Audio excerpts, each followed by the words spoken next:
Tony Curtis finally broke his silence on Bert Lancaster, offering a deeply reflective look at his life, career, and the forces that shaped him, beginning with his own extraordinary journey. Born Bernard Schwartz on June 3, 1925, in New York City, Curtis emerged as a towering figure of Hollywood's golden age, a man whose glamorous screen presence was forged through hardship, resilience, and relentless determination. Raised in a working-class Bronx neighborhood by Hungarian Jewish immigrant parents during the Great Depression, Curtis knew struggle early, taking on odd jobs as a child and learning responsibility long before fame found him. The loss of his father at a young age only strengthened his resolve, and those formative experiences gave him a rare emotional authenticity that audiences instinctively connected with throughout his career.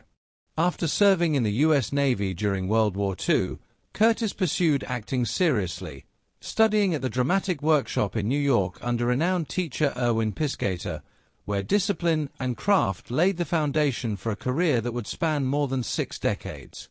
By the late 1940s, Hollywood took notice, and his contract with Universal Pictures quickly led to roles that showcased his charisma, wit, and striking presence.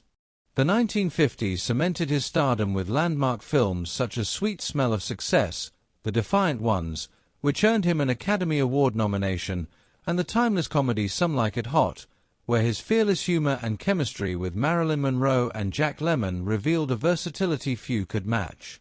Off-screen, Curtis's life was just as complex, marked by multiple marriages that reflected different stages of his personal evolution, beginning with Janet Leigh, with whom he shared both fame and family, raising daughters Kelly Curtis and Jamie Lee Curtis, and continuing through relationships that spanned continents, personal reinvention, and the constant search for stability, ultimately finding lasting companionship with Jill Vandenberg in his later years. Yet it was when Curtis spoke of Bert Lancaster that his reflections carried a special weight. He described Lancaster as a commanding force of nature, an actor whose presence was both inspiring and intimidating, meticulous where Curtis was spontaneous, disciplined where Curtis was playful. Their differences, Curtis admitted, created tension but also growth, pushing him beyond his limits and shaping some of his most powerful performances. What might have felt like rivalry was, in truth, rooted in respect, an unspoken mentorship that taught Curtis not only about acting but about carrying oneself with integrity in a demanding industry. Behind the intensity, Curtis remembered Lancaster's warmth, dry humor, and humanity, moments that revealed the man behind the legend and deepened his admiration. In reflecting on his own final chapter, Curtis acknowledged the diagnosis of COPD in July 2010, a cruel turning point for a man defined by vitality and presence, and his passing on September 23, 2010, from sudden cardiac arrest marked not just the loss of a beloved actor but the end of an era.